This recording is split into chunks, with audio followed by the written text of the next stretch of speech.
video finally. It's been forever and I'm so glad to finally be back, be filming. And I have a beautiful special guest with me, Miss Eva. Hi, Mama.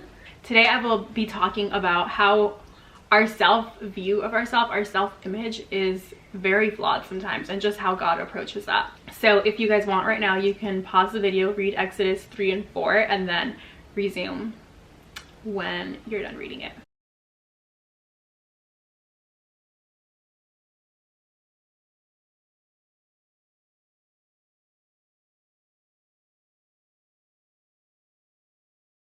So basically, to give you guys some context, Moses left Egypt 40 years ago.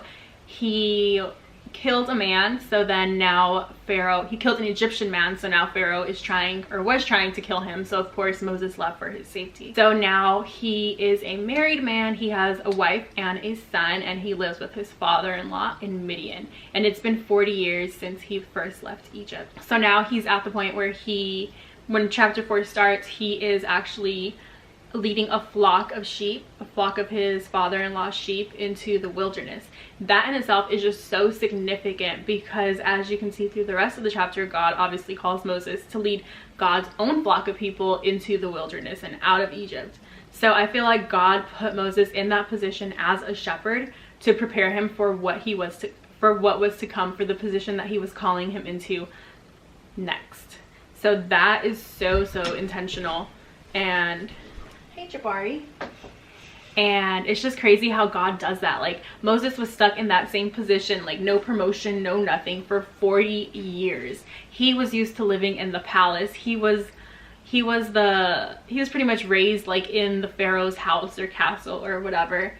And now he has to like be a commoner for 40 years and work for other people. Like, how crazy is that? So he probably just was not satisfied with his life. And I know I get in ruts like that too, where I just want to be on the move, but sometimes God is calling you to just stay in a place, because where you are right now is going to prepare you for what he's calling you to next. And God is so intentional with doing that. And it's also such a not even a coincidence, but just like so ironic how God had Moses leading sheep for 40 years, and then he had him leading the people of Israel for 40 years in the wilderness. So God is just, he's always on time, and he just has everything planned so perfectly for your life. I feel like God had Moses lead sheep first because God obviously knows that people are so much harder to lead than sheep, and he was kind of just preparing Moses for that next step in his life.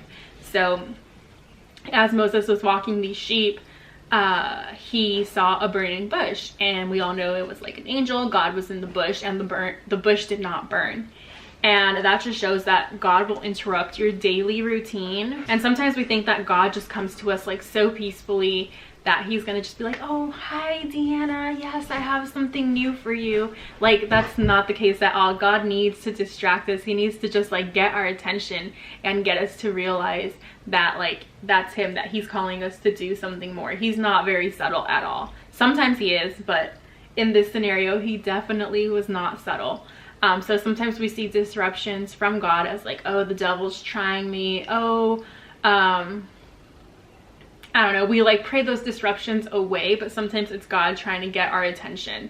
So if you have just like that little mind shift, I feel like you will listen and hear God a lot more and just see him in the midst of all of those situations. Once God calls Moses, Moses tells him, here I am, Lord. And I feel like that's how we should receive God's invitation every single time, but not just with words like Moses does in this instance, because a few verses later, Moses is like, just send somebody else.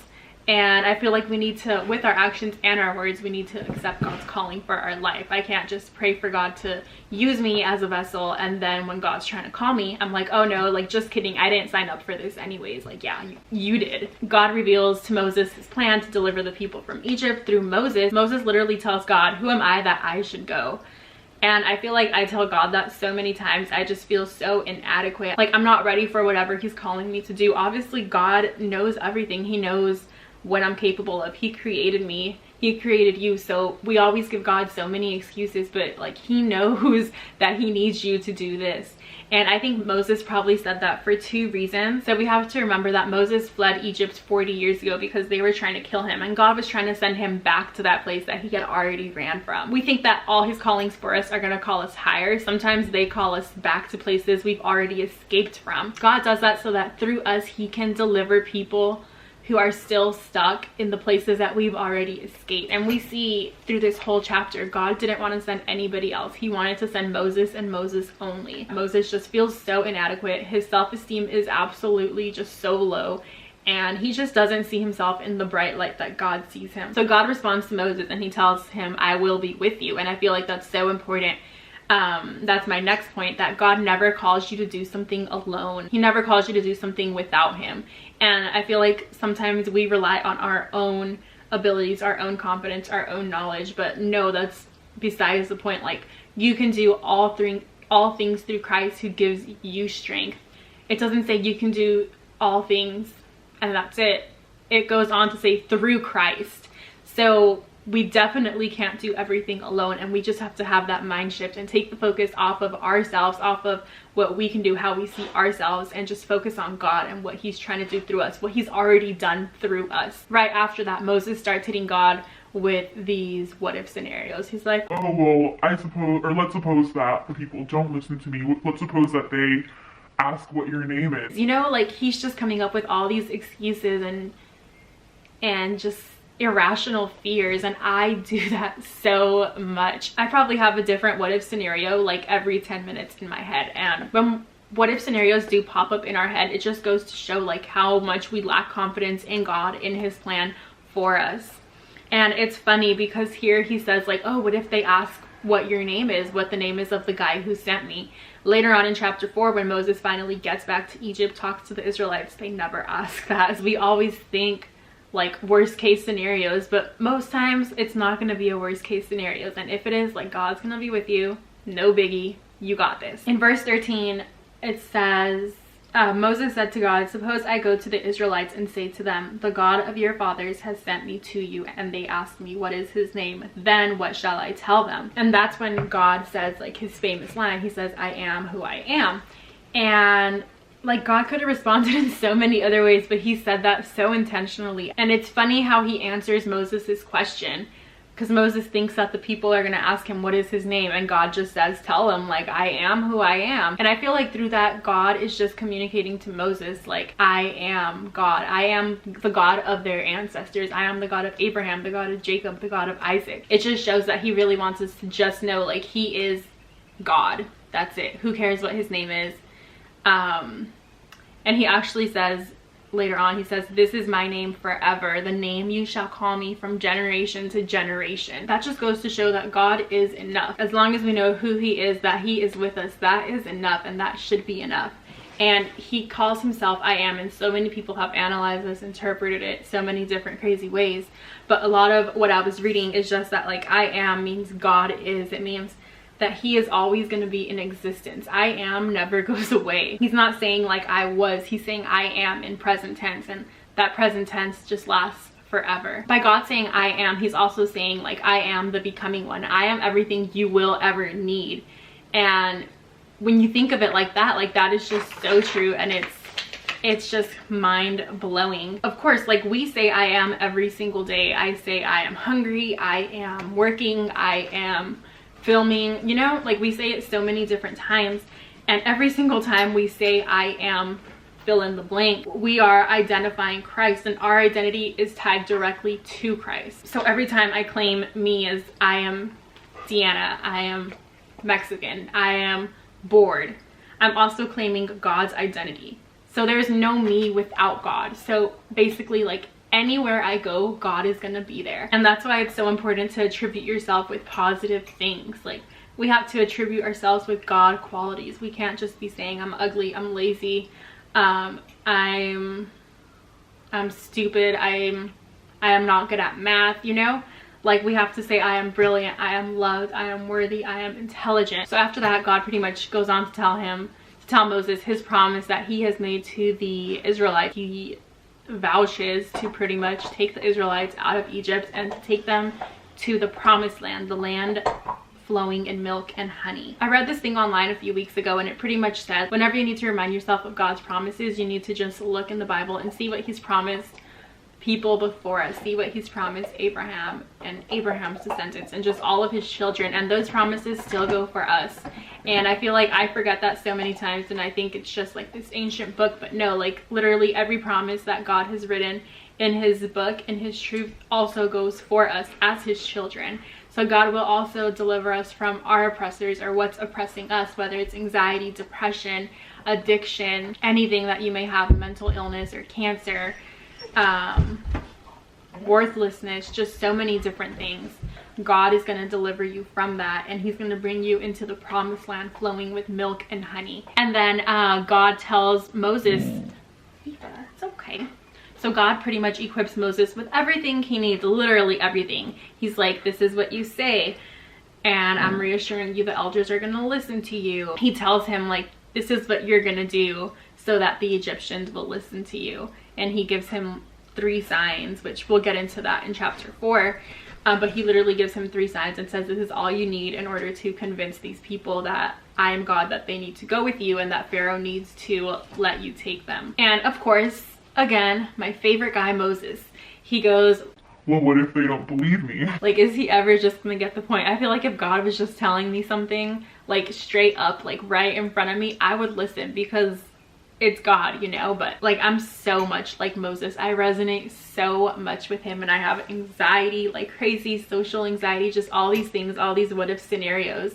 So I just resonate so much with him, and like reading it from the looking at the outside in, I just see like, wow, is that what I sound like to God? And it just blows my mind how I can sound like that to God, because I can laugh at Moses for doing it, but then I'm the same exact way. After that, after Moses asks him like, what if they won't believe me, then God is like, what is that in your hand? And I feel like God is always going to use what we already have, whether it's like an experience, whether it's the finances you have, your situation, your skills, just different things, who you are as a person. He's going to use whatever you have, and if you lack something, he is going to supply that.